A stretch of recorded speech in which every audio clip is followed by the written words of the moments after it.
कल last example क्या की थी? सी प्रोग्रामिंग चल रही थी ना? जी मैम। मैम काउंटर वाली की थी।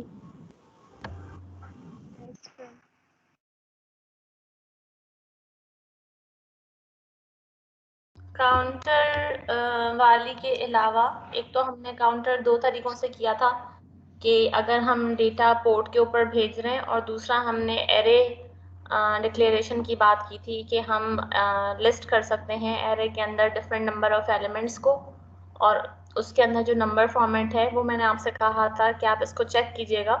फिर एलसीडी के ऊपर डिस्कशन स्टार्ट हो गई थी, तो उसमें मैंने आपसे कहा था कि आप के पास प्रोटीएस की फाइल बनी हुई होगी सिमुलेशन वाली, उसके अंदर आप सिंगल कोट के अंदर ए लिखें और जो है वो बगैर कोटेशन के आप ए लिखें, तो फिर देखें कि वो प्रिंट क्या करता है। तो ये किसी ने परफॉर्म किया?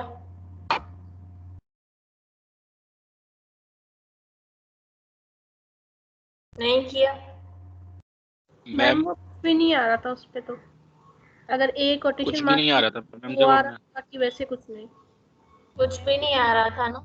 तो कुछ भी नहीं आने का अगर आपने जो है वो विदाउट कोटेशन ए लिखा अगर, तो इसका मतलब है कि वो आस्की कैरेक्टर के तौर पर उसको नहीं ले रहा, और आपने जो है वो सिंपल अगर जो है वो ए भेजा, ये देखें अगर आप वेरिएबल ले रहा होगा मैम उसको, तभी शायद हमने डिक्लेयर ही नहीं किया हुआ उसको फंक्शन में। नहीं नहीं, मतलब मेरा पॉइंट ये था कि वो जो आपने एलसीडी के प्रोग्राम बनाए होंगे प्रैक्टिकल के लिए, तो उसमें आप लिख रहे थे ना ए कोटेशन मार्क्स के अंदर, तो अगर आप कोटेशन के जी अंदर मैम। नहीं लिखते हैं तो उसका मतलब है कि वो एज करेक्टर उसको नहीं ले रहा। करेक्टर का मतलब होता है मैं जब करेक्टर बोलूँ तो इस टेबल के अंदर आप देख रहे हैं ना कि ये जो करेक्टर वाला कॉलम जो रेड में आपको नजर आ रहा है, इसका मतलब है कि आस्की करेक्टर की बात हो रही है, ठीक है। तो अगर आपने जो है वो सिंपल ए दिया, यानी यहाँ पे आप देखें कि ये जो कैपिटल ए है ये हेक्स में है, लेकिन इसका जो इक्विवेलेंट आस्की करेक्टर है वो क्या है? लाइन फीड है। लाइन फीड का मतलब एक तरह से एंटर की होता है, तो जब भी वो प्रिंटेबल करेक्टर नहीं है। So this was the difference, and I wanted to note this thing. I wanted you to note this thing, that this is equivalent to line feed. This is not a printable character. That's why it was not showing you anything. इसी तरीके से अगर आपने 9 भेज दिया, मतलब आपने combination try किया मल्टीपल नंबर्स का विदाउट कोटेशन, यानी अगर आपने 9 भेजा तो 9 का नतीजा क्या होगा कि 9 आप जो भेज रहे हैं वो ट्रीट होगा एज अ डेसिमल नंबर और as a hexadecimal number, because both of them are equal, right. तो अगर आपने इसको जो है वो 9 भेजा तो 9 में भी आपको कुछ नहीं दिखाएगा, सिर्फ क्या होगा कि वो कर्सर आपका आगे की तरफ मूव हो जाएगा, because it will be treated as a tab. Tab is also not a printable character, but it will have some impact, it will have some effect, and what will be that effect कि वो कुछ spaces आगे जाके जो cursor है उस place के ऊपर आता है, प्रोवाइडेड आपने ब्लिंकिंग करेक्टर को जो है वो ऑन करके रखा हुआ हो, तो फिर आपको पता चलेगा। क्योंकि अगर आपने कर्सर की जो ब्लिंकिंग है या कर्सर का जो डिस्प्ले है उसको ऑन ही नहीं किया, तो वो किधर भी जा रहा है आपको नजर नहीं आएगा। तो आप उसको ऑन करके रखेंगे तो उसकी डिस्प्लेसमेंट आपको जो है वो नजर आनी चाहिए, होम पोजीशन से लेकर आगे तक के टैब का इफेक्ट, जैसे आप वर्ड में करते हैं टाइपिंग के टैब करते हैं तो वो फिर आगे की तरफ चला जाता है। लेकिन जब आपने ये देखा कि अगर आप कैपिटल ए भेज रहे हैं, ये सिंगल कोट में आपने किया, ठीक, तो फिर आपको ये ए की तरह से ही नजर आता है, या आपने सिंगल कोट के अंदर ए को इनक्लोज किया, स्मॉल ए को, तो वो आपको इसी तरह नजर आएगा। या दूसरा चेक आप ऐसे भी कर सकते थे कि आप वहां पर बजाय सिंगल कोड के अंदर भेजने के आप वहां पर 61 हेक्स भेज कर देखें, या जो है वो अगर आप डेसिमल के फॉर्मेट में भेजना चाहते हैं तो आप 97 भेज कर देखें। यानी इसका मैं रिवर्स करूं तो फिर ये क्या होना चाहिए कि जो इसका इक्विवेलेंट हेक्स कोड है, सॉरी, इसका इक्विवेलेंट जो आस्की कोड है वो प्रिंट करना चाहिए। तो आप ये करके देखिएगा कि अगर आप उसका डेसिमल कोड भेज रहे हैं या आप उसका हेक्साडेसिमल कोड भेज रहे हैं, जिस तरह से यहाँ पे लाइन फीड आपका प्रिंट हो रहा था, लेकिन लाइन फीड प्रिंटेबल करेक्टर नहीं है, वो न्यू लाइन पे चला जाता है, जिसको हम NLB कह रहे होते हैं या जो है वो न्यू लाइन कह रहे होते हैं, तो कि वो आपको कुछ डिस्प्ले पे नजर नहीं आ रहा होता। तो जिस तरह से वहां पर वो ये चीज कर रहा है प्रिंट, लेकिन आपको उसका इफेक्ट ऑब्जर्वेबल नहीं है।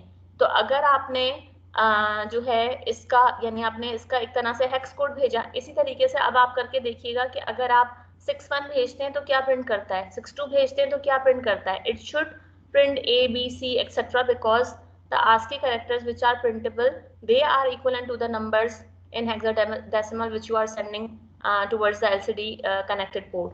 तो इसको भी ट्राई करके देखिएगा ताकि आपको ये जो कॉन्सेप्ट है वो ज़्यादा अच्छे तरीके से क्लियर हो जाए। अच्छा Okay, फिर ma'am. हमने जी जी मैम हम ट्राई करेंगे, हमने ये भी किया था, ये वाला भी करेंगे। ठीक है। अच्छा आई होप कि जो कल के आपके क्वेश्चंस थे एलसीडी रिलेटेड, इसमें ये चीज़ होती है कि आप खुद से जितनी चीज़ें ट्राई करेंगे ना, कि अगर आपको कोई चीज़ नहीं समझ में आ रही, जैसे एक स्टूडेंट ने बोला था कि ये एलसीडी वाली जो चीज़ है वो नहीं हो रही, तो इसमें डिग आउट किया करें कि डिफरेंट एक्सपेरिमेंटेशन, किसी भी प्रोग्रामिंग के अंदर ये चीज़ ज़रूरी होती है कि आप डिफरेंट चीज़ों को ट्राई कर करके जितना देखते हैं तो उतनी ज़्यादा आपके कॉन्सेप्ट क्लियर होते हैं या आपको नई चीज़ें उसके अंदर पता चल रही होती हैं। तो वो ज़रूरी नहीं है कि ये क्योंकि एक्सरसाइज क्वेश्चंस में इस तरह से नहीं लिखा होता, ये खुद से जैसे हम क्वेश्चन करते हैं क्यों हुआ कैसे हुआ, तो वो आप जितना प्रोग्रामिंग के अंदर जैसे होती है ये चीज़, इसी तरीके से आप सिर्फ इस सब्जेक्ट में आपके पास क्या चीज़ चेंज है कि इसमें हार्डवेयर इन्वॉल्व है, कि आप जो भी प्रोग्रामिंग कर रहे हैं उसका इफेक्ट आप हार्डवेयर के ऊपर देख सकते हैं। That can be the particular IC और component and that can be in the simulated form as well, कि आपके पास अब जैसे डिफरेंट सॉफ्टवेयर हो गया तो उसमें भी आप उसका डीबगिंग मोड के अंदर या जैसे आप प्रोटियस यूज कर रहे हैं तो सिमुलेशन में आप उसका इफेक्ट देख सकते हैं। एनीवेज ये जो हम बात कर रहे थे कल कि हमने शिफ्ट ऑपरेटर देखे या हमने सी लैंग्वेज के अंदर उसी के इक्विवेलेंट नोटेशंस देखी जो काम हम असेंबली लैंग्वेज के अंदर नेमोनिक के थ्रू करके आए, तो सिंटैक्स सिर्फ हमारा चेंज हो रहा है, बाकी ऑपरेशन वाइज वो इसी तरीके से चीज़ है। अच्छा डेटा की हम बात कर रहे थे कि हम ज़रूरी नहीं है कि 1 करके ही लिखें, मोस्टली हम 1 करके और उसके साथ शिफ्ट ऑपरेटर लिख रहे होते हैं। ये चीज़ हम क्यों कर रहे होते हैं, क्योंकि हमें किसी पर्टिकुलर बिट को सेट करना होता है, किसी पर्टिकुलर बिट, यानी यहाँ पर अगर मुझे बिट नंबर 3 को सेट करना है तो ज़रूरी नहीं है कि आप इसको शिफ्टिंग करके ही बोलें, उसको करने का तरीका ये होगा, यानी मैं कहूँ कि मुझे किसी पोर्ट की बिट नंबर जो 3 है उसको सेट करना है, तो you will use a shift operator to do that. अब एक बिट की बात हो रही होती थी तो हम डेटा 1 करके ले रहे होते थे, बट ये जो डेटा है आपका ये कुछ भी हो सकता है, ये ज़रूरी नहीं है कि ये हमेशा जो है वो आप 1 ही लें। जैसे कि आप इस केस में देख रहे हैं कि जो डेटा है आपका, ये मैंने शुरू में जब शिफ्ट ऑपरेटर आपको सिखाए थे तब भी मैंने ये चीज़ बताई थी कि आपके पास ये जो पहला आर्ग्यूमेंट है या जो पहला नंबर है या जो पहला ऑपरेंड है वो आपके पास डेटा कुछ भी हो सकता है। तो यहाँ पे अगर 3 है तो 3 का मतलब क्या हुआ कि उसका जो बाइनरी इक्विवेलेंट बनेगा, इसमें आप देख रहे हैं कि कितने 1 आ रहे हैं, इसके अंदर 2 1 आ रहे हैं। तो ये चीज़ ज़रूरी नहीं है कि आपके पास हमेशा एक ही 1 हो, डेटा आपका कुछ भी हो सकता है। और जो नंबर ऑफ शिफ्ट है या पोजीशन है, ये बात याद रखें कि ये जो 2 है इसका मतलब आपके पास जो है वो ये 1, ये लीस्ट सिग्निफिकेंट जो बिट है इसको हम 1 नहीं कह रहे होते, बल्कि ये हमारी कहलाती है बिट नंबर 0 से स्टार्ट हुई, तो फिर ये हो गई आपके पास जो है वो बिट नंबर 1 और ये हो गई बिट नंबर 2। जब हम ये कह रहे हैं 7 वाली बात, तो 7 का मतलब ये है कि ये शिफ्ट होके बाइनरी डेटा में तो 1 आपके पास यहाँ पर आ रहा है, ठीक है, लेकिन ये 7 पोजीशन सिर्फ शिफ्ट होगा या ये 7th पोजीशन पर हमें चाहिए क्योंकि ये आपकी बिट नंबर 0 थी, जब भी ये 1 जो है वो शिफ्ट होके इधर जा रहा है, ठीक। अच्छा अब इसको अगर आपने लेफ्ट के ऊपर 2 पोजीशंस शिफ्ट करना है तो ये जो 2 1 आपको यहाँ पे नजर आ रहे थे, ये 2 1 जो है वो कहाँ पे शिफ्ट हो गए, 2 पोजीशंस आगे शिफ्ट हो गए। तो डेटा आपका कुछ भी हो सकता है, नंबर ऑफ पोजीशंस जो हैं वो आप 0 से लेकर 7 तक कोई भी हो सकती हैं इन 8 बिट्स के लिहाज से।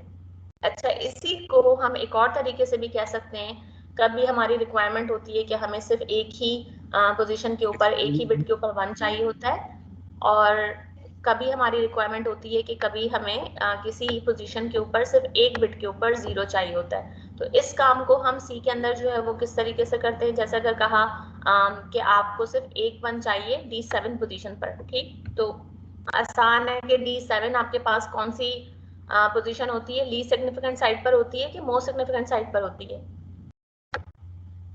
MSB में MSB होती है, ठीक है, और लीस्ट सिग्निफिकेंट साइड जो है वहां पर क्या होता है? D0 D0। तो अगर हमें 7th पोजीशन की तरफ जाना है तो इसका मतलब क्या हुआ कि हमें शिफ्टिंग जो है वो टुवर्ड्स क्या चाहिए, टुवर्ड्स लेफ्ट साइड। और अगर हमें D0 की तरफ जाना है तो इसका मतलब है कि हमें कौन सा शिफ्ट ऑपरेटर यूज करना पड़ेगा? टुवर्ड्स राइट टुवर्ड्स राइट करना पड़ेगा, ठीक है। तो अब अगर हम 1 को ही ले रहे हैं, यानी अगर हम डेटा जो है वो मोस्टली आप बुक के अंदर देखें तो ज्यादातर एग्जांपल्स के अंदर जहां पर एक 1 की बात हो रही है कि किसी एक बिट के ऊपर हैज ओनली अ 1, एक 1 की बात हो रही है, तो वहां पर मोस्टली जो है वो डेटा हम 1 ले रहे होते हैं। ठीक है, तो अगर लेट से कि हम डेटा हमने फिक्स कर लिया कि हम 1 की बात कर रहे हैं, तो फिर हम यही नोटेशन ज्यादातर यूज कर रहे होते हैं कि हमने शिफ्ट जो है वो लेफ्ट जो है वो यूज कर लिया। अदरवाइज फिर हमारा डेटा हम इसको 8 करके भी यूज कर सकते हैं, और 8 करने का मतलब यानी अगर आप 1 इस पोजीशन पर ला रहे हैं, मोस्ट सिग्निफिकेंट के ऊपर ला रहे हैं, तो फिर आप ये वाली बात करेंगे कि आप राइट साइड के ऊपर उसकी शिफ्टिंग करें।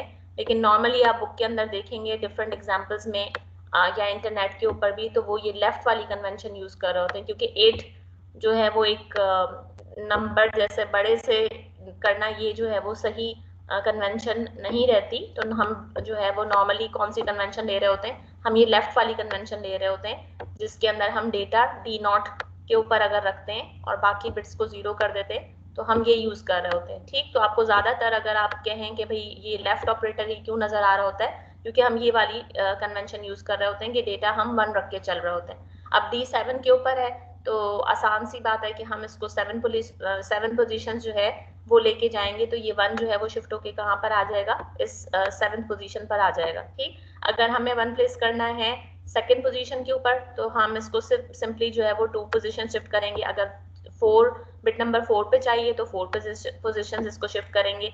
अब इसका अगर हमें, ये तो था सेट करने वाली कंडीशन, ठीक है।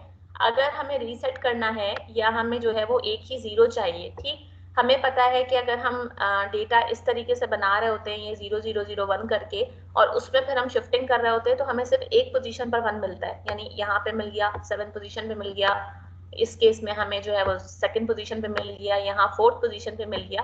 तो लेट से हम आसानी के लिए जो रिजल्ट हमारा ज्यादा क्लियरली इंटरप्रिटेबल हो, उसके लिए हम अगर ये करें कि हाँ डेटा हम उसी तरह से रखें, जिस पोजीशन पर हमें 0 चाहिए हम उतनी शिफ्टिंग करवा लें। ठीक है, यानी अगर मैं आपसे कहूँ जैसे ये प्रीवियस केस है, ये 7 वाला, मैंने इसको शिफ्ट करवा के 7th बिट के ऊपर मैं 1 लेकर आ गई, हालांकि इस पोजीशन पे लेट से मुझे अज्यूम कि मुझे 0 चाहिए था, तो अगर मैं इसको इन्वर्ट करूं तो ये 0 नहीं हो जाएगा जिस पोजीशन पर 1 था, लेकिन उसके साथ साथ इफेक्ट क्या होगा कि जितने भी 0 थे वो सारे क्या हो जाएंगे, वो इन्वर्ट हो जाएंगे। तो हम यही टेक्निक यूज करते हैं कि हमें इससे कोई सरोकार नहीं है कि बाकी बिट्स पर क्या हो रहा है, जो कि माइक्रो कंट्रोलर का पावरफुल फीचर है कि आप सिर्फ उस बिट जो आपके काम की बिट है उसको एड्रेस कर सकते हैं, उसको एक्सेस कर सकते हैं, उसकी वैल्यू को चेंज कर सकते हैं। तो हम सिंपली क्या कर रहे हैं यहाँ पर कि पहले हम अगर ये जो ब्रैकेट वाली चीज है ये तो आपने सीख ली ना कि हम 1 लेकर आ रहे हैं किस पोजीशन के ऊपर, 5th पोजीशन के ऊपर। ठीक है, तो इसका मतलब जो है वो क्या हो जाएगा कि सारी बिट्स के ऊपर 0 है सिवाय 5th पोजीशन के। ठीक है, डेटा आपका जो है वो ये हो जाएगा। तो जब हम उसको इन्वर्ट करेंगे तो सारे 0 जो है वो किस में कन्वर्ट हो जाएंगे, वो सारे 0 जो है वो 1 में कन्वर्ट हो जाएंगे। सिर्फ ये जो बिट नंबर 5 है उसके ऊपर क्या हो जाएगा,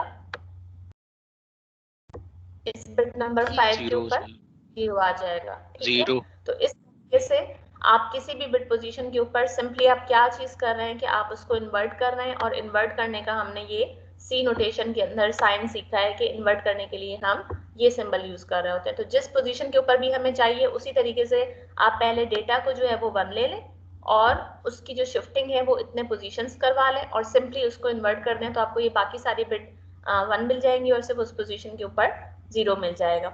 अच्छा, ये हमने सीखा किसी एक बिट को 1 करना या 0 करना। अब हम करते हैं डिफरेंट एग्जांपल्स। कल मैंने आपको ये इसकी कैलकुलेशन भी दिखाई थी कि अगर हम मतलब ये सारे जो हमने अभी ऑपरेटर्स सीखे कि इसके लिए आपके पास एंड का साइन एम्परसेंड का यूज होता है या पाइप का साइन यूज होता है, एक्सक्लूसिव और के लिए कैरेट साइन यूज होता है, या इसके लिए आपके पास ये साइन यूज होता है। इसको क्या कहते हैं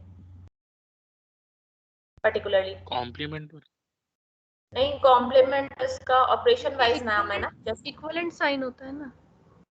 नहीं, इक्विवेलेंट को हम ऐसे लिखते हैं कि या तो हम उसके ऊपर आता है। नो मैम, इस तरह का होता है एक। तो सिंपल ये जो एक है इसको क्या कहते हैं उर्दू में? तो जैसे ये मत की तरह से होता है ना, इसको टेक्निकली क्या कहते हैं कीबोर्ड वाली वर्डिंग के अंदर? जैसे ये आपके पास पाइप साइन है, कैरेट साइन है, इसको क्या कहते हैं? ये ढूंढ के बताइएगा मुझे। इसको क्या कहते हैं, मुझे भी नहीं आ रहा क्या कहते हैं, इसीलिए कह रही हूँ कि इसको ढूंढ के बताइएगा क्या कहते हैं। तो ये आपके पास जो है वो इन्वर्ट करने के लिए यूज हो गया। ये हम जो है कुछ कह रही हैं आप? यस मैम, ये अप्रोक्सीमेट का साइन होता है ना, दैट ये अप्रोक्सीमेटली इसके इक्वल है वैल्यू। नहीं, वो आप लॉजिकली बता रहे हैं, मैं कीबोर्ड की वर्डिंग में कह रही हूँ। अब ये एंड है, इसको आप एंड नहीं कह रहे होते, इसको आप एम्परसेंट कह रहे होते हैं ना।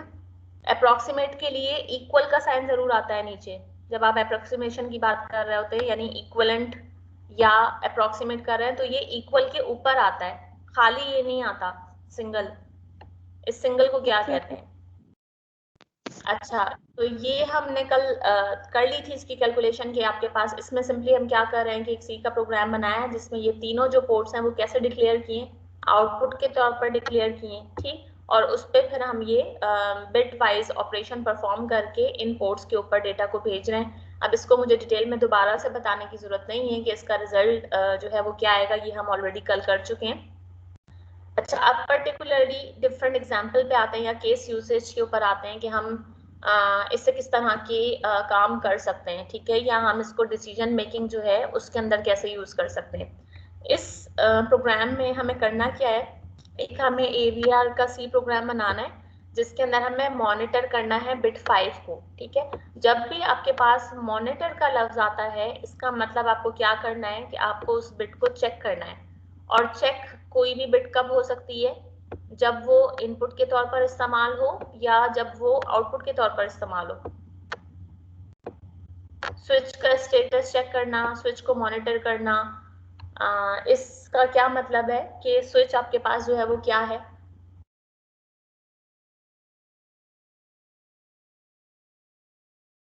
यानी आपको उसे पढ़ने की जरूरत है, चेक करने के लिए आपको उसका स्टेटस पढ़ने की जरूरत है। तो ये कौन सा ऑपरेशन है, इनपुट ऑपरेशन है कि आउटपुट ऑपरेशन है? इनपुट होगा मैम। इनपुट होगा। तो ये बिट नंबर 5 जो है वो कौन से पोर्ट की बात हो रही है, किस पोर्ट को बिलोंग कर रही है? पोर्ट सी की। तो इसका मतलब कि हमें पोर्ट सी को कैसे डिक्लेयर करना पड़ेगा, see your problem statement is giving you the hints in order to prepare the data और in order to make your initialization kind of the instructions ready which you should place in the body of the main function। यहीं से आपको problem statement से पता चल रहा है कि आपको इनिशियलाइजेशन जो करनी है, क्योंकि हमारा जी मैम उस सिंबल का नाम टिल्ड आ रहा है। हाँ, टिल्ड होता है, राइट। Okay ma'am. इसको ज्यादा यूज नहीं करते तो ये जहन से निकल गया कि ये TILD ही है ना? जी ma'am, TILD। Yes ma'am. Ma'am ये प्रोटिग्यूस मतलब लैंग्वेज से आया। तो ये जो है वो हमने पढ़ा है ये पहले, लेकिन ये इतना ज्यादा फ्रिक्वेंटली यूज नहीं हो रहा होता तो निकल गया जी इसका मैम। नाम जहन, ठीक है। तो हाँ, ये बात कर रहे थे हम कि पोर्ट सी जो है उसमें बिट नंबर 5 इससे पता चला मॉनिटर करने से कि ये जो है वो क्या होगी, इनपुट होगी। तो एक तो आपका बन गया कि आपको पोर्ट सी को कॉन्फ़िगर करना होगा एज इनपुट। बाकी जो है फिर अब उसका स्टेटस किस तरह का आ रहा है, अगर वो हाई आता है यानी पोर्ट सी की बिट नंबर 5, अगर वो हाई है यानी अगर वो 1 है तो हमें क्या करना है, 5 भेजना है पोर्ट बी के ऊपर। लेकिन अगर वो 1 नहीं है यानी 0 वाले केस में हमें क्या भेजना है, ए भेजना है। इस तरह का प्रोग्राम हमने असेंबली में किया था ना, इफ देन एल्स वाली कंडीशन के, वहां पर हम जंप इंस्ट्रक्शन और ब्रांच वाली इंस्ट्रक्शन यूज कर रहे होते थे। यस मैम 5 पा रहे थे। जी ma'am. This is exactly equivalent to that assembly language program, कि ये बिल्कुल उसी का इक्विवेलेंट है कि हमें बिट नंबर 5 को चेक करना है। अच्छा, अब हम अगर भेजने की बात कर रहे हैं कि पोर्ट बी के ऊपर हमें भेजना है, इसका मतलब है कि port B should be configured as what, port B को कैसे कॉन्फ़िगर करना पड़ेगा, आउटपुट के तौर पर, ठीक है। तो हमने सी के प्रोग्राम के अंदर सबसे पहले अपनी हेडर जो फाइल है वो इंक्लूड कर ली। आपने किसी ने हेडर फाइल, अभी मैंने कहा नहीं था, लेकिन ये कि I want you to dig out from the different aspects, कि आपने किसी ने हेडर फाइल को एक्सप्लोर किया, खोल के देखा है उसको कि उसमें क्या पड़ा होता है? मतलब सुना मैम तो ट्राई है, किया था लेकिन उसका परफेक्ट सिंटेक्स नहीं मालूम था, ये खोलने की कोशिश की थी लेकिन हुआ नहीं। सिंटेक्स की क्या जरूरत है, उसके अंदर तो सिर्फ डेफिनेशंस पड़ी हुई होती है ना कि ये रजिस्टर है, ये उसका एड्रेस है, या आपके जो स्टेटस रजिस्टर की जो फ्लैग बिट्स हैं उनकी इवन बिट पोजीशंस भी पड़ी हुई होती हैं। तो जब आप मैम इसको ओपन करने का मीन्स भी नहीं मालूम हो रहा था, पढ़ने का। लाइब्रेरीज जब आप इंक्लूड करते हैं ना, तो ये इसके अंदर आप देखिएगा AVR स्टूडियो के अंदर के जहाँ पर डिफरेंट उसकी सिर्फ आप पाथ पे चले जाएं कि इंक्लूड वाले, उसमें आप उसको क्लिक करेंगे तो वो आपको डिपेंडेंसीज दिखाएगा। राइट साइड के ऊपर एक विंडो खुलती है इनपुट आउटपुट डिपेंडेंसीज के नाम से, तो वहां पर ये आपको हेडर फाइल शो करेगा। सिर्फ उसको डबल क्लिक करेंगे तो वो फाइल खुल जाएगी। वरना आप AVR स्टूडियो जहाँ पर आपने इंस्टॉल किया है, तो वहां पर आपके पास उस पाथ के अंदर डिफरेंट फोल्डर्स बने हुए होंगे। उन फोल्डर्स में इंक्लूड का फोल्डर ढूंढें, या जो है वो लाइब्रेरी का LIB के नाम से ये फोल्डर ढूंढें, वहां पर आपको ये हेडर फाइल मिल जाएगी। तो इसको आप एज जैसे हम करते हैं ना ओपन विद करके, तो उसको आप एज टेक्स्ट फाइल खोल के देखें, तो वहां पर आपको इसकी जो लिस्टिंग है वो नजर आ जाएगी कि इसके अंदर लिखा हुआ क्या है। ये आपका एक मेरा ख्याल से I2C के अंदर एक प्रैक्टिकल भी होगा। जब आप I2C कम्युनिकेशन पढ़ेंगे तो उसमें मतलब मेरा ये सारी डिस्कशन करने का पॉइंट ये है कि आप अपनी हेडर फाइल खुद बना सकते हैं। जब आप देखते हैं ना नेट के ऊपर जी डिफरेंट मैडम ने बताया प्रोजेक्ट्स, हाँ, तो नेट के ऊपर जब आप डिफरेंट प्रोजेक्ट्स देखते हैं तो प्रोजेक्ट्स जो डाउनलोड कर रहे होते हैं आपके पास रिपोजिटरीज होती हैं। रिपोजिटरीज आपने कौन कौन सी एक्सेस की हैं अब तक तो ढूंढने होंगे ना आपने प्रोजेक्ट्स। ज्यादातर आपको कौन सी पर कोड्स नजर आ रहे होते हैं? जैसे अगर मैटलैब की अगर आप ढूंढते हैं तो आपको वो मैथवर्क्स के ऊपर ले जाता है, वहां पर उसकी फाइल्स पड़ी हुई होती हैं, डिफरेंट एग्जांपल्स या डिफरेंट एप्लीकेशंस या डिफरेंट प्रोजेक्ट्स बने हुए होते हैं, वहां से आप पूरी कोड फाइल्स डाउनलोड कर लेते हैं।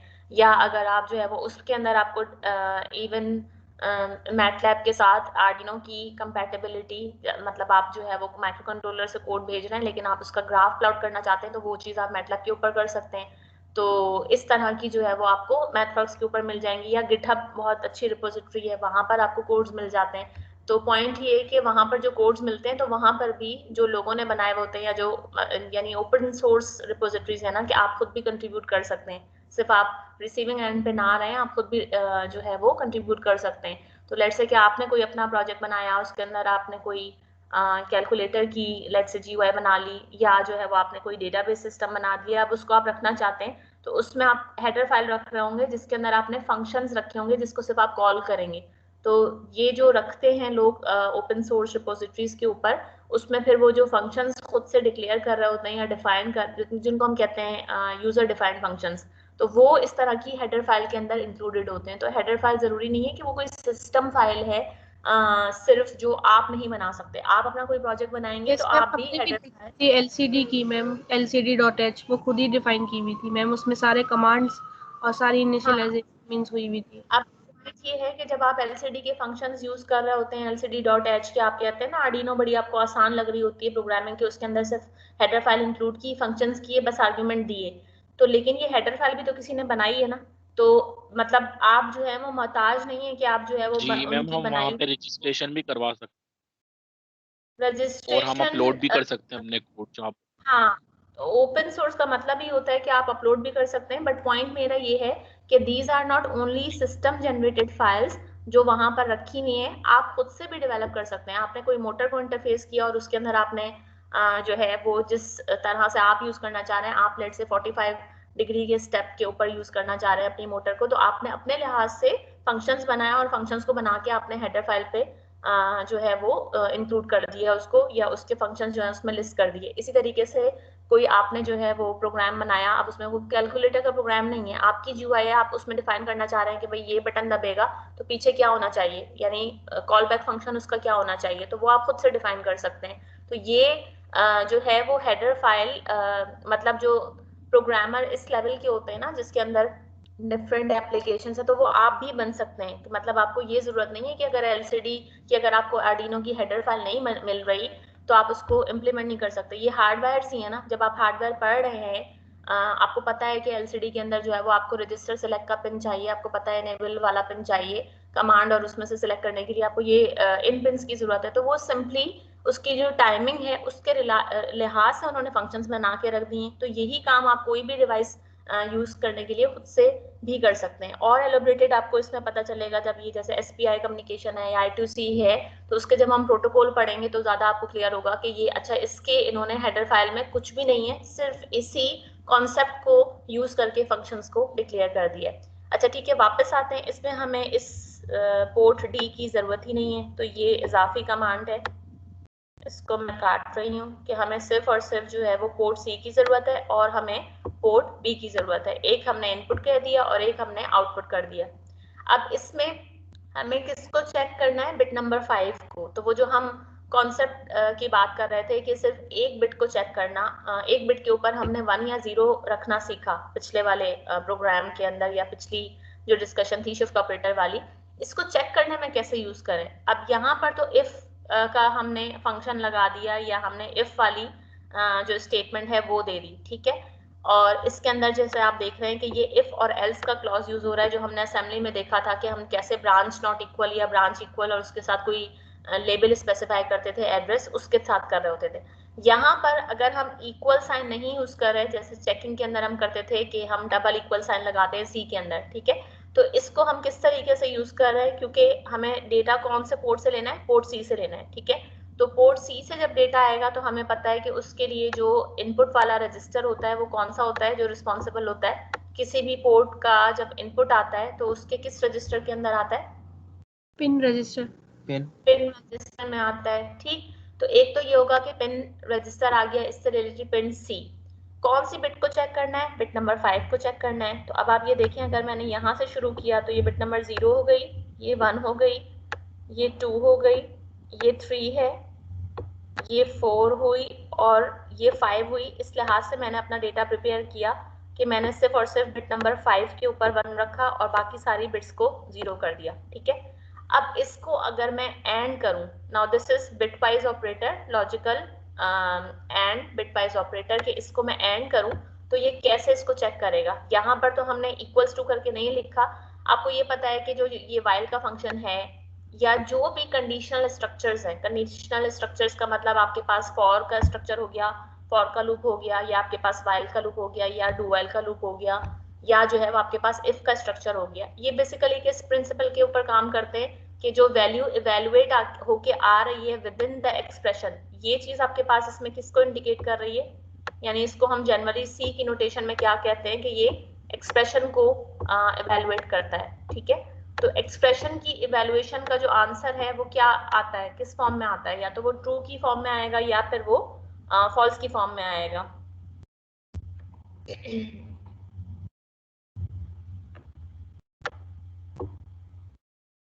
Is it visible? ये लास्ट जो पार्ट है ना वो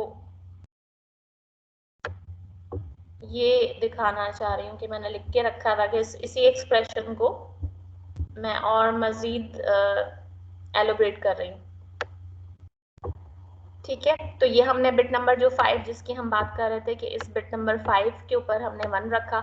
अब इसको हम जो चेक कर रहे हैं तो इसका मतलब ये हुआ कि मैं इसको एंड कर रही हूँ ना, इस यानी एक तरह से ये मेरा मास्क पैटर्न है, ठीक है। अब लेट्स से कि हमने कहा कि अगर जो पिन सी है उसके अंदर इस पर्टिकुलर बिट के ऊपर, बिट नंबर 5 के ऊपर, वो कुछ भी हो सकती है ना, जब हम पोर्ट से डेटा पढ़ रहे हैं, इनपुट ले रहे हैं, तो दो ही कंडीशंस होंगी कि या तो जो बिट नंबर 5 है हमारे पास वो क्या हो, या तो जो है वो 0 होगी बिट नंबर 5, या फिर जो है वो बिट नंबर 5 क्या होगी, या फिर वो 1 होगी, ठीक है। Irrespective of the other bits के वो दूसरी बिट्स जो हैं उनके ऊपर क्या आता है, वो कुछ भी हो सकती हैं। तो मैंने उनको डोंट केयर कर दिया कि ये सारी जो बिट्स हैं या तो वो 0 भी हो सकती हैं, वो 1 भी हो सकती हैं। अब ये सिनेरियो देखें कि अगर मैंने ये एक्सप्रेशन दिया है, क्योंकि ये इफ हो गया या वाइल हो गया, वो काम करता है कि एक्सप्रेशन कैसे आ रहा है, आंसर उसका क्या आ रहा है, 1 की फॉर्म में आ रहा है या 0 की फॉर्म में आ रहा है, इवेलुएट होके फिर आप उसको कहते हैं कि ट्रू वाली कंडीशन में जो है वो देन वाला क्लॉज होगा एक्सिक्यूट, और अगर फॉल्स है तो फिर एल्स वाला जो फॉल्स है वो एक्सिक्यूट होगा, ठीक है। तो अगर ये वाली जो है वो आपके पास 0 आ जाती है तो इसका मतलब क्या हुआ कि आप कौन सा इवेलुएट कर रहे हैं, फॉल्स वाला जो क्लॉज है वो इवेलुएट कर रहे हैं। अगर ये 0 आ जाती है तो इसका मतलब पिन सी की जो भी बिट्स हैं, और आपने जो है वो जब इसको इसके साथ जो है वो एंड किया इस मास पैटर्न के साथ, जिसमें हमने इस बिट के ऊपर क्या लगाया है, 5th बिट के ऊपर 1 लगा के देखा है, तो ये जो रिजल्ट आएगा वो क्या आएगा, क्योंकि आपके पास इधर 0 है और भले इस वाली बिट के ऊपर 1 हो, लेकिन किसी एक बिट के ऊपर अगर 0 है तो फिर आपको क्या मिल रहा होता है, मतलब मैं इसको इस तरीके से कह रही हूँ कि मैं 5th बिट की बात कर रही हूँ। 5th बिट किसकी, जो कि पोर्ट से आ रही है, पोर्ट से जो डेटा आ रहा है, ठीक है। और जो मास पैटर्न है उसको मैंने कहा डोंट केयर, जो है वो ये जो मास पैटर्न है इसके अंदर आपने कहा कि इसको आपने पर्टिकुलरली ये 5th बिट के ऊपर डोंट केयर रहेगा, सॉरी, और जो आपकी मास पैटर्न वाली बिट है उसको हमने क्या कर दिया है, उसमें इस बिट के ऊपर हमने क्या रखा हुआ है, लाजमी 1 रखा हुआ है, ये मैंने 1 रखा हुआ है ना इस मास पैटर्न के अंदर। तो मैं बात कर रही हूँ कि पिन सी में आपके पास 2 कंडीशंस हैं, या तो ये 0 आएगा या पिन सी की इस 5th नंबर बिट के ऊपर 1 आएगा, ठीक है। अब मैं इसको अगर 1 के साथ लॉजिकल ऑपरेटर जो है वो क्या परफॉर्म कर रही हूँ, इस 1 के साथ जो है मैं लॉजिकल ऑपरेटर एंड परफॉर्म कर रही हूँ, ठीक है। तो अगर मैंने इसके साथ एंड किया तो 0 और 1 में मैं ये कह रही हूँ कि अगर 0 के साथ आपने किया तो आपको क्या मिलेगा, 0 मिलेगा, और अगर आपने 1 के साथ किया है तो आपको 1 मिलेगा। तो अब इस बिट के ऊपर अगर आपने जो है वो यहाँ पर 0 था, इस बिट के ऊपर 0 था, तो बाकी बिट्स तो आपने वैसे ही 0 रखी हुई है। तो जब बाकी बिट 0 हैं और ये वाली बिट भी जो है वो एंड ऑपरेटर के बाद बिट नंबर 5 जो है इस पे भी 0 हो जाता है, तो ऑन द होल आपका ये नंबर जो है वो किसके इक्विवेलेंट बन रहा है, आठों की आठों बिट्स जो है वो आपकी क्या बन रही हैं, 0 0 बन रही हैं, ठीक। तो अब अगर ये 0 0 बन रही हैं तो इसका मतलब ये है कि ये जो आपके पास वैल्यू आ रही है वो 0 आ रही है, इसका मतलब है कि ये फॉल्स वाला केस है। तो फॉल्स वाले केस में हमें पोर्ट बी के ऊपर क्या भेजना है, डबल ए भेजना है, ठीक है। अच्छा, दूसरा केस हमारे पास क्या है कि अगर हमारे पास जो है वो इसका स्टेटस जो है पोर्ट के ऊपर तो कुछ भी आ सकता है, 0 आए या 1 आए, लेट्स से कि हमारे पास वो वाला केस है जब हमारे पास इस बिट के ऊपर 1 आ जाता है, ठीक, बाकी बिट्स के ऊपर जो भी हो, जब हम उसको एंड करेंगे इस वाले पैटर्न को कि इस पर्टिकुलर बिट के ऊपर 1 है और बाकी सब के ऊपर कुछ भी हो, इसको जब हम एंड करेंगे कि बाकी सब बिट्स पे 0 है लेकिन इस पोजीशन पर 1 है, ठीक है, यानी यहाँ पिन सी के अंदर भी बिट नंबर 5 के ऊपर 1 है और इस मास पैटर्न के अंदर इस पोजीशन पे भी 1 है, तो फिर क्या होगा, बाकी सारे क्योंकि 0 के साथ एंड हो रहे हैं तो इन सब बिट्स के ऊपर 0 होगा, और क्योंकि ये जो बिट नंबर 5 है वो आपके पास क्या है, 1 है, तो फिर इस बिट के ऊपर क्या होगा, यहाँ पे 1 आ जाएगा। तो ये जो आपके पास पूरा एक्सप्रेशन इवैल्यूएट होके आ रहा है, क्या ये 0 के इक्विवेलेंट है, ये किसके इक्विवेलेंट आ रहा है, ये किसी ना किसी वैल्यू के इक्विवेलेंट आ रहा है ना, ये 0 के इक्विवेलेंट तो नहीं आ रहा। तो अगर ये 0 के इक्विवेलेंट नहीं आ रहा तो इसको जो है वो हम कहेंगे कि ये एक्सप्रेशन आपका एक तरह से वैल्यू के लिहाज से नहीं, वैल्यू के लिहाज से तो ये आपके पास 20 हेक्साडेसिमल के इक्वल बन रहा है, ठीक है। तो ये वैल्यू आप इसको इस तरह से इंटरप्रेट करें कि क्या ये वैल्यू 0 है, ये वैल्यू 0 नहीं है, it is something else than 0, तो it will be treated as a true, यानी लॉजिकली फॉल्स और ट्रू कैसे इवैल्यूएट होगा कि ये एक्सप्रेशन आपके पास एक तरह से, यानी ये बात हो गई कि ये एक्सप्रेशन पूरा का पूरा इवैल्यूएट होने के बाद 0 के इक्विवेलेंट आ रहा है या कोई नॉन जीरो वैल्यू आ रही है। अगर वो नॉन जीरो वैल्यू आ रही है तो उसको हम कैसे इंटरप्रेट करेंगे, उसको हम ट्रू इंटरप्रेट करेंगे, ठीक। तो ट्रू वाले केस के अंदर हमें क्या भेजना है, पोर्ट बी के ऊपर, ट्रू वाले केस में हमें क्या भेजना है पोर्ट बी के ऊपर, 5 क्या हो गया, why you are not answering, ma'am 5 भेजेंगे मैम आपकी आवाज ट्रू वाले केस में हमें 5 भेजना है। तो इस प्रोग्राम के पीछे जो हमने ये एक्सप्रेशन जो यूज किया है ये हमने इस तरीके से यूज किया है। मैम बात आपकी क्यों को आवाज नहीं आ रही क्लियर सर? नहीं आ रही हमें। मैम आपकी आवाज बात क्लियर क्यों को नहीं आ है रही मैम है? आपकी आवाज कट रही है, आपकी नो आवाज मैम कट आवाज कट रही है।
Is it back now? Yes ma'am. Yes, ma'am. अब क्लियर है? Yes, ma'am. जी मैम। ओके तो मैं आपसे ये पूछ रही थी कि जब आपने जो है वो ये जो एक्सप्रेशन है इसको जब एवेलुएट करेंगे तो या तो ये हमारे पास आएगा ट्रू की फॉर्म में या फिर इसका आंसर जो है वो एवेलुएट होके आएगा फॉल्स की फॉर्म में। इसकी इंटरनल जो प्रोसेसिंग है या इंटरनल कैलकुलेशन जो है वो मैंने आपको यहाँ पर नोटबुक से दिखाई कि किस तरीके से आपके पास एक बिट के ऊपर 1 होने से जो हमने मास स्पेक्ट्रम डिसाइड किया है या तो वो हमारे पास कोई जीरो वैल्यू आएगी या फिर वो कोई और वैल्यू आएगी, जैसे कि इस केस में हो रहा था कि सिर्फ बिट नंबर 5 के ऊपर आपके पास जो है वो 1 है और मास पैटर्न में भी आपके पास इसी बिट के ऊपर इसी 5th बिट के ऊपर 1 मौजूद है। तो जब हम इसके साथ इसको एंड करेंगे तो ये जो वैल्यू हमें मिल रही है ये बेसिकली किसके इक्विवेलेंट बन रही है, ये 20 हेक्साडेसिमल के इक्विवेलेंट बन रही है। ठीक है, तो ये जो 20 हेक्साडेसिमल के इक्विवेलेंट बन रही है ये किस तरह की वैल्यू है, नॉन जीरो वैल्यू है। तो जब भी ये नॉन जीरो वैल्यू होगी इसका मतलब है कि ये जो एक्सप्रेशन हमने दिया है ये आपके पास नॉन जीरो होने का मतलब है कि ये ट्रू वाला केस है, यानी ये एक्सप्रेशन इवेलुएट होके किसके इक्विवेलेंट आ रहा है, ट्रू के इक्विवेलेंट आ रहा है। तो जब ट्रू होता है तो फिर आपके पास क्या चीज इवेलुएट होती है, यानी देन के बाद जो है वो ट्रू वाला आप उस केस में लिखेंगे। और अगर ये आपको कोई जीरो वैल्यू मिल रही है जैसे कि फर्स्ट केस में यहाँ पे मैंने लिखा है कि ये आपके पास जीरो वैल्यू मिल रही है, इसका मतलब ये एक्सप्रेशन इवेलुएट होके आपके पास क्या आ रहा है, ये आपके पास फॉल्स के इक्विवेलेंट आ रहा है। तो हम इस तरीके से अपनी प्रोग्रामिंग के अंदर इसका स्ट्रक्चर बनाएंगे। अब जो प्रोग्राम हमें दिया हुआ है उसमें हमें फॉल्स वाले केस में हमें जो है वो क्या करना है, ए भेजना है, और ट्रू वाले केस के अंदर क्योंकि वहां पर यह कहा गया था सवाल के अंदर कि अगर ये हाई होता है, बिट नंबर जो 5 है आपकी पोर्ट सी की, ये जो हम मॉनिटर कर रहे हैं अगर ये हाई होता है तो हमें क्या भेजना है, 5 भेजना है। ठीक है, और फॉल्स वाले केस में यानी ये ट्रू वाले केस में हमें 5 भेजना है और फॉल्स वाले केस के अंदर हमें क्या भेजना है, ए भेजना है। तो किस तरीके से हमने इसको जी डबल ए भेजना है, डबल ए भेजना है। ठीक है, तो इसको हमने इस एक्सप्रेशन को मैंने आपको खोल के इसकी वैल्यूएशन दिखाई। अब क्योंकि मैं इसको कह रही हूँ कि ये ट्रू अगर हो तो मुझे 5 भेजना है, मैंने ये लिख दिया यहाँ पर, और ट्रू का मतलब क्या होगा कि ये कोई भी नॉन जीरो वैल्यू आएगी। जैसे कि हमने यहाँ पर देखा कि जब हमने इसको मास पैटर्न के साथ एंड किया है तो ये हमारी नॉन जीरो वैल्यू बन रही है। हमने दोनों केसेस रख के देखे कि जीरो आ रही है तो क्या बनेगा, अगर 1 आ रही है स्पिन के ऊपर, पोर्ट के ऊपर, तो क्या बनेगा, ट्रू जीरो बन रहा है। ठीक, तो ये हमारे पास जो है वो जब ये नॉन जीरो वैल्यू मिलेगी तो पोर्ट बी के ऊपर ये 5 भेज दे, वरना का मतलब क्या होगा कि आपकी बिट नंबर 5 के ऊपर 0 आ रहा होगा तो फिर आप क्या भेज दें, इसके ऊपर ए भेज दें। तो इस तरीके से हमने जो इफ वाला क्लॉज है या जो इफ का स्ट्रक्चर है उसमें डायरेक्टली एक्सप्रेशन के अंदर लिखकर हमने वही काम कर लिया जो हम ब्रांच नॉट इक्वल टू वाले उसके अंदर कर रहे थे, या जब हमने असेंबली लैंग्वेज के अंदर ब्रांच का स्ट्रक्चर सीखा था कि वहां पर हम इफ देन एल्स का स्ट्रक्चर कैसे बनाते हैं। इसी तरह की एक और एग्जांपल हम करते हैं कि अब हम कंप्रेस्ड फॉर्मेट की तरफ जा रहे हैं। ये आपने कंपाउंड स्टेटमेंट भी कर ली है प्रैक्टिकल के अंदर, जिसके अंदर हम इस तरीके से लिख रहे होते हैं। नो मैम, ये नहीं की। ये नहीं की है। अच्छा, ये भी बहुत ज्यादा कॉमनली यूज होता है कि आप इसको जो है वो कंपाउंड स्टेटमेंट में किस तरीके से यूज करें ताकि आपको कोडिंग या टाइपिंग जो है वो कम से कम करनी पड़े। तो इस तरह के स्ट्रक्चर को हम कहते हैं कि ये कंपाउंड स्टेटमेंट है वही कि आप लॉजिकली जो है वो बिट वाइज ऑपरेशन परफॉर्म कर रहे होते हैं सी के अंदर, सिर्फ लिखने का सेंटेक्स है कि आप इसको यूज कैसे कर रहे होते हैं। अब लेट्स से कि आप एंड की जो है वो असाइनमेंट यूज करना चाह रहे हैं और आप जो है वो और की असाइनमेंट यूज करना चाह रहे हैं, यानी लॉजिकल ऑपरेशन आप ये यूज करना चाह रहे हैं। ठीक है, तो आप बेसिकली करना ये चाह रहे हैं कि ए के साथ आप बी को एंड करना चाह रहे हैं और ये वैल्यू आप ओवरराइड करना चाह रहे हैं ए के अंदर ही। ठीक है, जैसे हम सम करते थे कि sum is equals to sum plus A या सम प्लस बी, कोई भी वेरिएबल, बिल्कुल उसी तरह की चीज है कि बजाय अर्थमेटिक के ये जो लॉजिकल ऑपरेटर्स हमने पढ़े हैं तो आप एंड करना चाह रहे हैं, लेकिन एंड के साथ आप असाइन भी करना चाह रहे हैं कि जो भी आपका फाइनल रिजल्ट है वो कहाँ पे असाइन हो जाए, ए के अंदर ही असाइन हो जाए। यानी ए जो वेरिएबल है आपका या जो भी आपके पास लेफ्ट साइड पर है वो ही आपके पास इक्वल के राइट साइड के ऊपर आ रहा है। तो इसको हम 2 दफा ए आ रहा है तो इसको हम कैसे कंप्रेस करके कंपाउंड स्टेटमेंट की फॉर्म में लिखते हैं। इसको लिखने का तरीका ये होता है क्योंकि आपने वैल्यू किस में असाइन करनी है, ए में असाइन करनी है, और आपने जो ऑपरेशन परफॉर्म करना है वो किसके साथ करना है, वो भी आपने ए के साथ करना है। लेट्स से पहला जो केस है एंड वाला, उसके अंदर जो है क्योंकि आपने एंड ऑपरेशन परफॉर्म करना है तो इसको लिखने का तरीका ये है क्योंकि आपने ए के साथ ही लॉजिकल एंड ऑपरेशन करना है और जो वैल्यू है वो आपने ए में ही असाइन करनी है। तो आप एंड का ऑपरेटर लगाएंगे, इक्वल का ऑपरेटर लगाएंगे, ए के अंदर आपने ये कर दिया और इसके साथ फिर आप लिखेंगे बी, यानी लॉजिकल ऑपरेटर करना किसके साथ है, एंड ऑपरेटर करना किसके साथ है, ए को बी के साथ करना है और इसको असाइन किससे करना है, ए को करना है। तो ये वाला जो फॉर्म है एब्रीविएटेड एक्सप्रेशन, इसको हम कहते हैं कंपाउंड स्टेटमेंट। अगर इसी तरीके से मैं एग्जांपल लूं और ऑपरेटर की या और असाइनमेंट की, मैं क्या करना चाह रही हूँ, ए को बी के साथ और करना चाह रही हूँ। ठीक, और इसको फिर मैं असाइन करवाना चाह रही हूँ किसमें, ए वेरिएबल के अंदर। तो इसका लिखने का तरीका क्या होगा कंपाउंड फॉर्म के अंदर, क्योंकि हमने लॉजिकल ऑपरेटर ए के साथ ही करना है तो ये पाइप साइन ए के साथ ही आएगा और दूसरी हमें वैल्यू भी असाइन करनी है ए को ही, तो आपके पास ये इक्वल साइन आ गया और यहाँ पर आपने बी लिख दिया। अच्छा, अब अगर जैसे कि अगर ऐसे लिखा हुआ हो, पोर्ट ए के साथ लिखा हुआ हो pipe sign equals to 0A, तो इसका क्या मतलब हुआ कि आप क्या करना चाह रहे हैं, ये तो मैंने यहाँ से इस फॉर्म के अंदर लेकर आया ना कि हम जो है वो इसको किस तरह से जो है वो, मैंने आपको अभी ये बताया कि ये इस तरीके से कंपाउंड फॉर्म के अंदर लेकर आते हैं। ठीक, अब मैं उल्टा पूछ रही हूँ कि कंपाउंड फॉर्म अगर लिखी हुई है तो उसका मुझे एक्सप्रेशन बताएं कि ये एक्सप्रेशन जो है वो किसके इक्विवेलेंट बनेगा, जो कि नीचे लिखा हुआ है।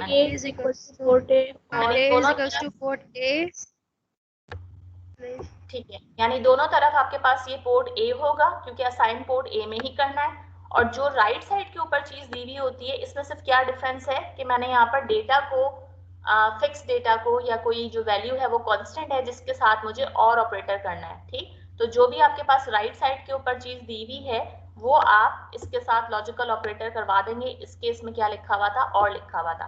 ठीक है, अब मैं आपसे एक और एग्जाम्पल पूछती हूँ। लेट्स से कि अगर जो कंपाउंड स्टेटमेंट जिसका आप खुद जवाब देंगे, लेट्स से कि मैं यूज कर रही हूँ पोर्ट बी को और इसके साथ मैंने यूज कर लिया है कैरेट साइन, और इसके साथ मैंने यूज किया है इक्वल्स टू, और यहाँ पर मैं डेटा दे रही हूँ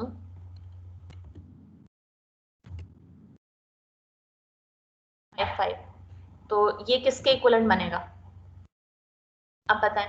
ये कंपाउंड स्टेटमेंट है, इसमें एक लॉजिकल ऑपरेटर भी है, इसमें असाइनमेंट ऑपरेटर भी है, इसमें आपके पास डेटा भी है, तो Yes, ये ma'am. किसके?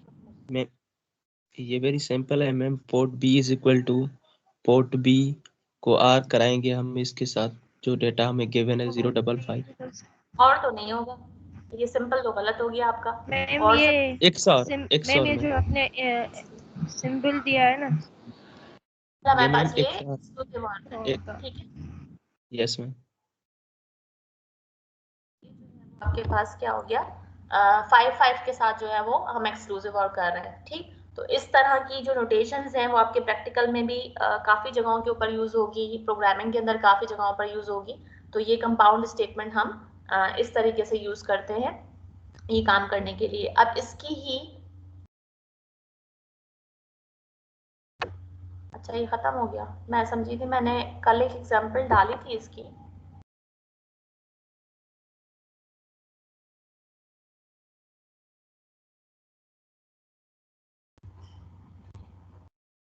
अच्छा वो पावर पॉइंट में पड़ी हुई है, एक minute, let me open this. हाँ, ये जो हमारी, बल्कि मैं ये पीडीएफ से ही खोलती हूँ कि मुझे उसमें आसानी हो जाती है। मैम जी मैम अटेंडेंस फॉर्म ओपन नहीं हो रहा सुबह से।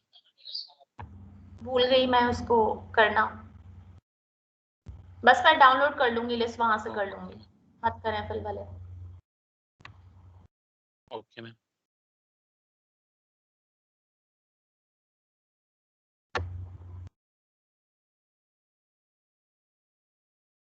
ठीक है, अब ये कंपाउंड स्टेटमेंट जैसे मैंने आपको सिखाई,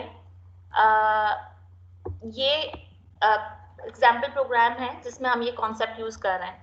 इसमें हमें क्या करना है कि एक डोर के ऊपर जो है वो सेंसर लगा हुआ है, और वो कहाँ पर लगा हुआ है, पोर्ट बी की बिट नंबर 1 से वो सेंसर लगा हुआ है, ठीक है। उसकी कनेक्टिविटी ऐसे है कि पोर्ट बी की जो बिट नंबर 1 है उस पे ये डोर सेंसर कनेक्ट हुआ हुआ है, ठीक है।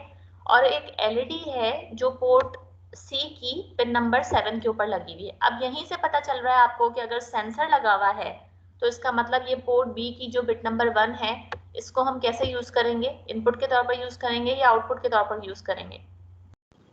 इनपुट इनपुट इनपुट होगा, क्योंकि आप सेंसर की बात कर रहे हैं। अब क्योंकि यहाँ पर हम बाकी बिट्स की बात नहीं कर रहे हैं, हमारी मर्जी है कि हम पूरे के पूरे पोर्ट को, पोर्ट बी को एज इनपुट डिक्लेयर कर दें, और जो एलईडी है वो कनेक्ट हुई है पोर्ट सी से, बाकी बिट्स को भी अगर हमने आउटपुट डिक्लेयर कर दिया तो कोई मसला नहीं है, क्योंकि बाकी बिट्स का जिक्र नहीं है।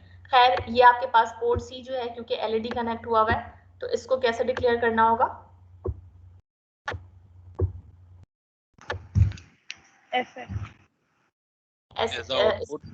आउटपुट के तौर पर डिक्लेयर करना होगा, यानी हमें इसके लिए एफ जो है वो भेजना पड़ेगा। अच्छा, अगर हम पर्टिकुलरली इसी बिट की बात करें और बाकी बिट्स की जो है वो हम बात ना करें, तो फिर हम इसकी जो कॉन्फ़िगरेशन है वो डिफरेंट तरीके से कर सकते हैं। क्या मतलब, कैसे डिफरेंट तरीके से कर सकते हैं? अच्छा, दूसरा हमें करना क्या है, इसमें हमें प्रोग्राम लिखना है जिसमें कि हम मॉनिटर करें इस डोर सेंसर को, और अगर वो खुलता है, डोर जैसे ही खुले एलईडी जो है वो ऑन हो जाए। मतलब आप जो है वो एक तरह का इंट्रूडर डिटेक्टर सिस्टम बना रहे हैं कि कोई कमरे में दाखिल हो रहा है या कोई घर में दाखिल हो रहा है, तो जैसे ही डोर जो है वो ओपन हो रहा है तो आपको एलईडी के थ्रू इंडिकेशन मिल जाए। आपकी मर्जी, आप एलईडी के थ्रू इंडिकेशन करें, आपकी मर्जी है पूरा घर आप सर पे उठा लें कि आपने कोई हैवी अलार्म सिस्टम उसके ऊपर एक्टिवेट करवा दिया, वो बजना शुरू हो जाए। तो कैसे भी आप घर वालों को उठा रहे हैं या इंडिकेशन जो है वो चाह रहे हैं, कोई भी इंट्रूड करने की कोशिश कर रहा है तो आपने उसके ऊपर एक तरह का इंट्रूडर डिटेक्शन सिस्टम जो है वो आप बना रहे हैं। अब इसका कॉन्सेप्ट पीछे बड़ा सिंपल है कि इसकी प्रोग्रामिंग कैसे हो सकती है। सबसे पहला काम हमने वही किया, हेडर फाइल इंक्लूड करने वाला। फिर क्योंकि सी का स्ट्रक्चर है तो हम मेन जो फंक्शन है उसको यूज करेंगे। उसकी बॉडी में हमने क्या किया कि इनिशियलाइजेशन की जो इंस्ट्रक्शंस हैं सबसे पहले हम वो लिखेंगे, ठीक है, क्योंकि हम पोर्ट बी को कैसे डिक्लेयर करवाना चाहते हैं, एज इनपुट डिक्लेयर करवाना चाहते हैं, और इनपुट के लिए हम क्या कर रहे होते हैं, 0 लिख रहे होते हैं, ठीक। तो अब आप ये देखें कि आपने कहा कि बाकी बिट्स पे कुछ भी हो, यानी अगर आप जो है वो दूसरी जो बिट्स हैं उनको डिस्टर्ब नहीं करना चाहते, लेट्स से कि किसी और पर्पस के लिए आपका पोर्ट बी जो है वो यूज हो रहा है, और जो बाकी बिट्स हैं उन पे कुछ ना कुछ और भी पड़ा हुआ है, मतलब कोई इनपुट के तौर पे डिक्लेयर हुई भी है, कोई आउटपुट के तौर पे डिक्लेयर हुई भी है, तो आप उसको नहीं छेड़ना चाहते, तो आपने जो है आप ऐसे कर सकते हैं कि अब आप ये देखेंगे ये मास्क पैटर्न बनाया, इस मास्क पैटर्न के ऊपर क्या किया कि सिंपली जो बिट नंबर 1 है, क्योंकि ये वाली जो बिट है वो क्या है, बिट नंबर 0 से स्टार्ट हो रही है, ये आपकी बिट नंबर 0 है, और ये वाली जो बिट है जहां पे 0 लिखा है वो कौन सी है, बिट नंबर 1 है, ठीक। इस बिट नंबर 1 के ऊपर हमने 0 लिख दिया, क्योंकि हम इनपुट बनाने के लिए क्या करते हैं, 0 लिखते हैं, और बाकी तमाम बिट्स के ऊपर हमने 1 रखा। ये हमारा बन गया मास्क पैटर्न। इसको हमने एंड करवा दिया किसके साथ, DDR-B के साथ, कि DDR-B में कुछ भी पड़ा हुआ है, कोई भी और डेटा पड़ा हुआ है, तो मैं इसको कंसीडर कर सकती हूँ कि ये XXX है। जब ये कोई भी चीज आपके पास 1 के साथ एंड होती है तो रिजल्ट क्या आता है,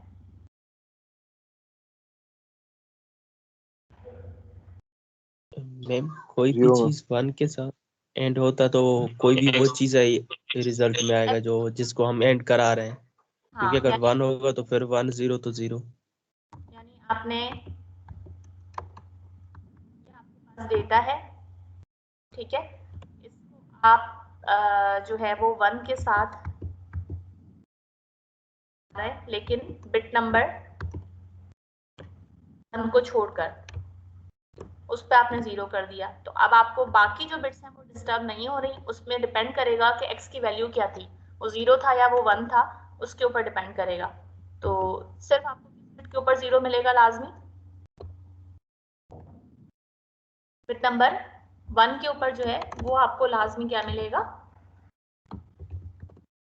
इस बिट नंबर 1 के ऊपर आपको लाजमी 0 मिलेगा, क्योंकि मास्क पैटर्न में आपका बिट नंबर 1 के ऊपर 0 रखा हुआ है। तो आपने देखा कि बाकी की अगर डायरेक्शन किसी बिट पे 0 था तो वो इनपुट के तौर पर ही जो डिक्लेयर हुआ था वही रहेगा, और किसी बिट के ऊपर अगर 1 था तो उसकी जो डायरेक्शन है वो 1 के लिहाज से आउटपुट ही रहेगी, यानी ये मास्क पैटर्न जो है वो सिर्फ इस बिट को लाजमी इनपुट कर देगा, और बाकी जो बिट्स हैं वो वैसी की वैसी रहेंगी। अब इसका ये जो DDR-B का एक्सप्रेशन लिखा हुआ है, is it something similar which we have just discussed recently or in the previous slide, that this can be converted into the compound statement? ये compound statement में convert हो सकता है? Yes ma'am. अगर ये कंपाउंड स्टेटमेंट में convert हो सकता है, क्योंकि ये DDR-B असाइनमेंट में भी आ रहा है और लॉजिकल ऑपरेटर के साथ भी आ रहा है, तो ये मैं क्या लिखूं कंपाउंड स्टेटमेंट के लिहाज से,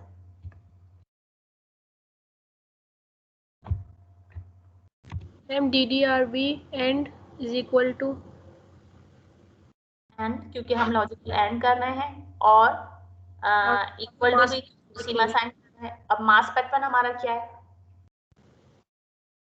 हम चाहें तो इसको ना कन्वर्ट करें, ना सोचें, हम डायरेक्टली उठा के इसको जो मास पैटर्न है हमारा वो वैसा का वैसा भी लिख सकते हैं,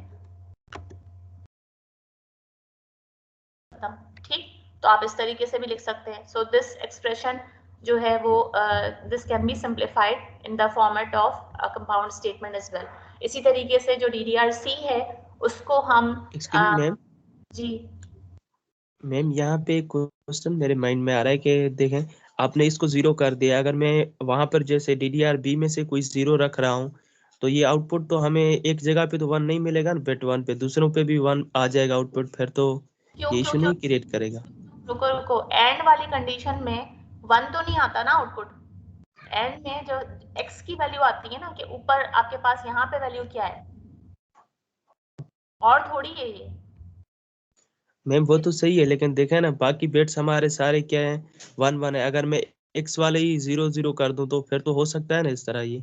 हाँ, तो आपने जो 0 रखा, तो 0 रखने का मतलब वो उसकी डायरेक्शन इनपुट थी, तो इनपुट थी तो इनपुट ही रहेगी ना, आंसर पे तो 0 ही आएगा ना। जी जी मैम। तो अगर आपका ये 0 था तो यहाँ पे आपके पास 0 आएगा, तो अगर 0 था तो इसका मतलब है ये इनपुट के तौर पर था, और इनपुट था तो इनपुट ही रहा ना, डायरेक्शन चेंज तो नहीं हुई ना। पॉइंट ये है कि रिटेन रहेगी, डिस्टर्ब नहीं होगी। अच्छा जी, बट मैम मुझे क्लियर नहीं हुआ ये क्वेश्चन अभी तक। मेरा जो मैं सवाल कर रहा था ना, आप मेरे क्वेश्चन को शायद समझे नहीं, मैं कुछ दूसरे अंदाज से पूछ रहा था। मैं ये पूछ रहा हूँ मैम, अगर देखें पहले हमारा एक्स वाला जो वैल्यू है इसको मैं 1 1 करता जा रहा हूँ, और आगे में ठीक है बेट 1 पे मैंने 0 ही रखा हुआ है, ठीक है। पहले मैं उसको मैं 0 कर रहा हूँ, ठीक है। एक तो मुझे 0 मिलेगा, बाकी तो मुझे सारे 1 1 मिले ना, तो ये इनपुट कैसे फिर रहे? उसको इनपुट कर कब रहे हैं? 0 का मतलब, अच्छा देखो, आपने 1 1 जी किया मैम। इन सारे को कि आपका ये जो पैटर्न है ना, ये पैटर्न क्या है आपका DDR-B में पहले से क्या था, ठीक है। DDR-B में पहले से क्या था, जी और मैम। उसके बाद आपने मास्क पैटर्न कर लिया 1 1 1, और उसमें आपने कहा 1 1, लेकिन ये बिट जो है ये तो आपको बनानी है ना, ये तो आपको इनपुट डिक्लेयर करना है हर हाल में, तो ये तो बिट आप चेंज यस करना मैम। चाह रहे हैं। तो अब अगर आप इसकी इवैल्यूएशन करेंगे तो आपको रिजल्ट में जो है वो क्या मिलेगा, 1 1 1 1 मिला, और यहाँ पे हो गया 1 1, ये चेंज हो गया 0 और ये 1। तो ये जो बिट है इसको तो आपकी रिक्वायरमेंट थी ना कि आपने इनपुट बनाना है, जी मैम। तो ये आपको बन के मिल रहा है ना यहाँ पे। जी जी मैम, आप समझ गया। थैंक यू ठीक, मैम। चलें अब इस प्रोग्राम को फिर हम नेक्स्ट क्लास में कंटिन्यू करेंगे, क्लास का टाइम ओवर हो गया है।